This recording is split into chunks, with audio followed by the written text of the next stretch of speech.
বাংলাদেশের সাবেক প্রধানমন্ত্রী শেখ হাসিনার ভিসা বাতিল করেছে মার্কিন যুক্তরাষ্ট্র। কূটনৈতিক সূত্রে এই খবর নিশ্চিত হয়ে গেছে। ভারত ভিত্তিক গণমাধ্যম নিউজ 80 এই তথ্য নিশ্চিত করেছে। তারা তাদের প্রতিবেদনে বলছে, ক্ষমতাচ্যুত প্রধানমন্ত্রী শেখ হাসিনার ভিসা যুক্তরাষ্ট্র প্রত্যাহার করেছে।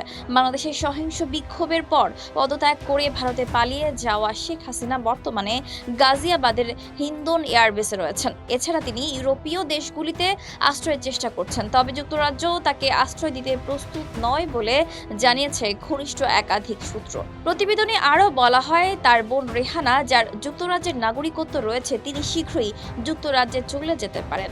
বার্গম্যান সামাজিক যোগাযোগ মাধ্যমে লিখেছেন, হাসিনা যুক্তরাজ্যে আশ্রয় চাওয়ার কথা বিবেচনা করছেন।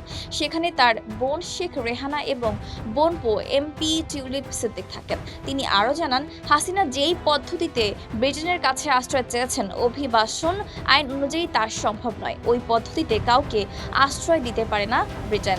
চাইলে তিনি ভ্রমণের জন্য সেখানে যেতে পারেন, তবে নিয়ম অনুযায়ী যাদের আন্তর্জাতিক নিরাপত্তা প্রয়োজন তারা দেশ ছাড়ার পর প্রথম যে নিকটবর্তী নিরাপদ দেশে পা রাখছেন সেখানেই আশ্রয় চাওয়ার কথা। উল্লেখ্য, প্রধানমন্ত্রীর পদ থেকে পদত্যাগ করে এখন ভারতের দিল্লিতে অবস্থান করছেন শেখ হাসিনা। পরবর্তীতে কোন দেশে যাবেন তা এখনো জানা যায়নি। তবে এই বিষয়ে জানতে চাইলে দূতাবাস থেকে জানায়, কোনো ব্যক্তির ভিসা নিয়ে মন্তব্য করবে না দূতাবাস। এই বিষয়ে তাদের কড়া নিষেধাজ্ঞা রয়েছে। এদিকে আজ সকালে পার্লামেন্টে বাংলাদেশের বর্তমান পরিস্থিতি নিয়ে সর্বদলীয় বৈঠক করে ভারত। এই বৈঠকে সভাপতিত্ব করেন দেশটির পররাষ্ট্রমন্ত্রী এস জয়শঙ্কর। সেখানেই শেখ হাসিনাকে সময় দেওয়া হবে বলে জানান তিনি। বৈঠকে ভারতীয় সব দলের নেতাদের জয়শঙ্কর বলেন, হাসিনা এখন মানসিকভাবে বিপর্যস্ত, তাই তাকে ধাতস্থ হতে সময় দিয়েছে ভারত। আপাতত ভারত হাসিনাকে কিছুদিন সময় দিতে চায়। তার ভবিষ্যৎ পরিকল্পনা কি তা নিয়ে ভারত সরকারকে জানাবেন, সেই ভাবনা চিন্তার জন্য সময় নিচ্ছেন।